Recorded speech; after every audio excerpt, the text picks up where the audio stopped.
കേരളത്തിൽ ഫോറസ്റ്റ് രാജ് എന്ന് Kothamangalam രൂപതാധ്യക്ഷൻ bishop Mar George Madathikandathil വനം വകുപ്പിന് എന്തും ചെയ്യാമെന്ന നിലയാണ്. ആർക്കെതിരെയും കള്ളക്കേസ് എടുക്കുന്ന രീതിയാണ്. വന്യമൃഗങ്ങളെക്കാൾ വനപാലകരെ ഭയപ്പെടേണ്ടി വരുന്നുവെന്നും ബിഷപ്പ് മാർ ജോർജ് മഠത്തിക്കണ്ടത്തിൽ പറഞ്ഞു. കേരളത്തിന്റെ ഏറ്റവും വലിയ ഒരു പ്രശ്നം എന്നുള്ളത് ഇപ്പോൾ ഗവൺമെന്റിന് ഉപരിയായി തന്നെ ഫോറസ്റ്റ് രാജ് ഇവിടെ പ്രവർത്തിക്കുന്നു എന്നുള്ളതാണ്. ഫോറസ്റ്റുകാരുടെ ഏത് പ്രവർത്തനവും ആരും ചോദ്യം ചെയ്യാത്ത അവസ്ഥയിലേക്ക് വന്നിരിക്കുകയാണ്. അവർക്ക് എന്തും ചെയ്യാം, ആരെയും ഭീഷണിപ്പെടുത്താം, ആർക്കെതിരായും കള്ളക്കേസ് കൊടുക്കാം. അങ്ങനെയുള്ള ഒരു സാഹചര്യത്തിലേക്കാണ് കേരളം വന്നിരിക്കുന്നത്. ഫോറസ്റ്റുകാർ വന്യ മൃഗങ്ങളെക്കാൾ കഷ്ടമായിട്ടാണ് ജനങ്ങളോട് പെരുമാറുന്നത്. ഈ അവസ്ഥ മാറിക്കിട്ടണം. ഫോറസ്റ്റുകാരെ നിലയ്ക്ക് നിർത്താനായിട്ട് ഗവൺമെന്റ് സാധിക്കണം. സജോ ദേവസ്യയുടെ കൂടുതൽ വിവരങ്ങളുമായി. സജോ ദേവസ്യ, വനം വകുപ്പിനെതിരെ ആഞ്ഞടിക്കുകയാണല്ലോ സഭ.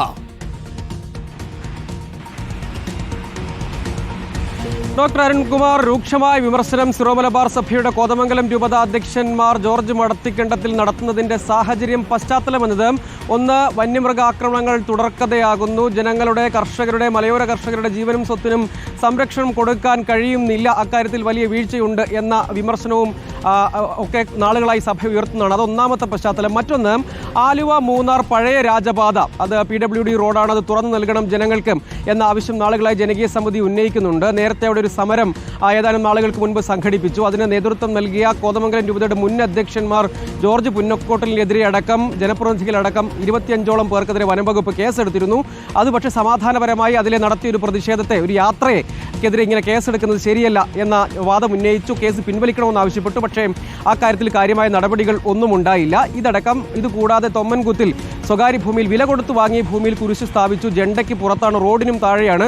അങ്ങനെ ഒരു സ്ഥലത്ത് മുന്നറിയിപ്പ് നോട്ടീസ് ഒന്നും നൽകാതെ ആ കുരിശ് പൊളിച്ചു കളഞ്ഞു. അക്കാര്യത്തിൽ ബോധപൂർവമായി തെറ്റായ ഒരു സന്ദേശം സമൂഹത്തിന് നൽകുകയായിരുന്നു ലക്ഷ്യം. അതുവഴി മറ്റ് ചില സ്ഥലങ്ങളിൽ നടക്കുന്നതുമായി സമീകരിക്കാനുള്ള ശ്രമമാണ് ഉണ്ടായത്.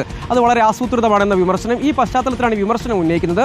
വനം വകുപ്പ് സ്വന്തം നിലയ്ക്ക് പെരുമാറുന്നു. അവർ ഫോറസ്റ്റ് രാജ് എന്ന് കുറ്റപ്പെടുത്തുകയാണ്. സർക്കാർ വനം വകുപ്പിൽ ഇടപെടുകയും നിയന്ത്രണം ഏർപ്പെടുത്തുകയും വേണം. ഈ നിലയ്ക്കല്ല പോകേണ്ടത്.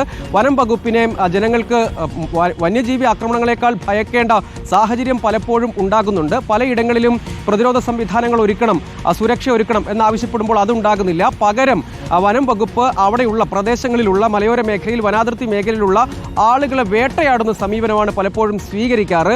അതിന് പകരം അവരെ കൂടി വിശ്വാസത്തിലെടുത്ത് സുരക്ഷ ഒരുക്കുക, ഈ കാര്യത്തിൽ നിയമപരമായ നടപടികൾ സ്വീകരിക്കുക എന്നതല്ലാതെ ആളുകളെ ശത്രുപക്ഷത്ത് നിർത്തുകയും അവരെ വേട്ടയാടുകയുമാണ് ചെയ്യുന്നത്.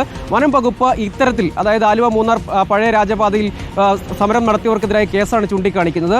കള്ളക്കേസുകൾ എടുക്കുന്നു. അതുകൂടാതെ ഭൂമിയുടെ ഉടമസ്ഥാവകാശം സംബന്ധിച്ച് ന്യായമായ കാര്യങ്ങളിലടക്കം തെറ്റായ നിലപാട് സ്വീകരിക്കുന്നു തുടങ്ങിയ രൂക്ഷ വിമർശനമാണ്